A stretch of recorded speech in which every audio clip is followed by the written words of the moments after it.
The Prime Minister has completed a quick visit to Alice Springs where he unveiled a raft of new alcohol restrictions aimed at stemming the violence and unrest there. He's now back at the Lodge here in Canberra, preparing for a busy few weeks ahead. Next Wednesday, he'll receive a report about whether more intervention in Alice is required, as he also seeks to try and build support for the Voice referendum, facing pushback right now from the opposition, the Greens and others. As he prepares for all of that and Parliament's return in February, let's take you live now to the Lodge where the Prime Minister is standing by to speak with our political editor, Andrew Clennell.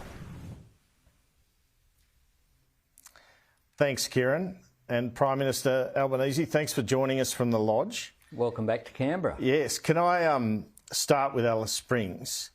Can we assume you forced the hand of the Northern Territory government when it came to these alcohol restrictions yesterday?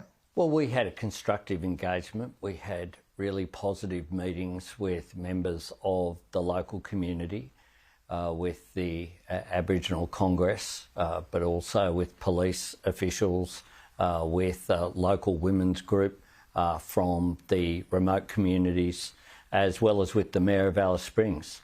And we talked through options beforehand, but I was absolutely convinced that there needed to be a response. The Chief Minister was certainly in agreement of that.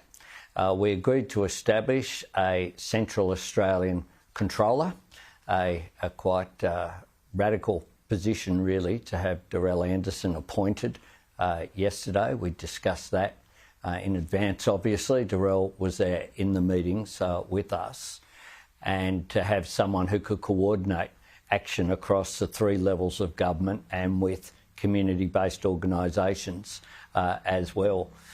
Clearly, there is a need for a response. It's not a simple issue. It's not something that will be worked through with just slogans, but it's something that does require a response of all levels of government. But have you stepped in here, in effect? Did you say, look, we have to introduce some alcohol restrictions and look at more? Well, that was certainly my view, but the Chief Minister and Minister Chancey Peach, who's a local member there as well, was in agreement with the position that we arrived at. So some immediate restrictions, which were very much in accord with what the police assistant commissioners who we met with said would make a difference. That's based upon a model that's working now in Tennant Creek.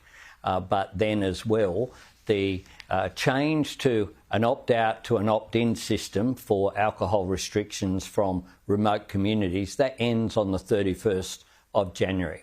So it makes sense to have that assessment and consultation with communities. We'll receive that report on the 1st of February. And of course, I have a meeting again with the Chief Minister next week here because we have National Cabinet meeting at the end of that week. Could you see a total ban introduced again? If the report said that was what was required, is that what you would institute? Well, that's an option that we completely have said is there on the table.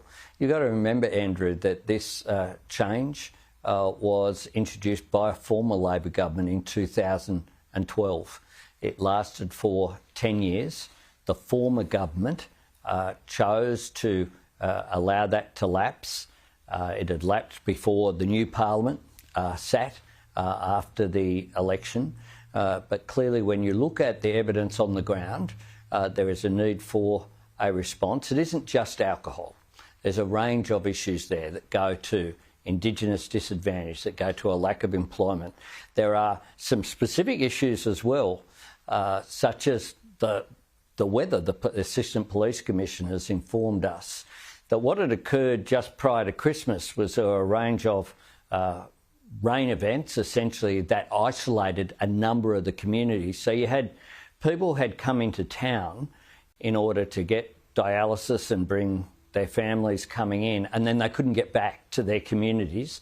That created problems with a lack of emergency housing, which is there, which is why also yesterday we announced comprehensive plans across a range of areas, including emergency housing, CCTV issues, but also extending funding for family and community services. It's extraordinary that there were a range of zombie measures left in the budget where funding for community-based organisations dealing with issues like domestic violence runs out in June of this year and wasn't extended throughout the forwards. Now, we've provided certainty very early on for those organisations well in advance of the budget so that they can have that confidence going forward, and that was a $25 million commitment that we made yesterday.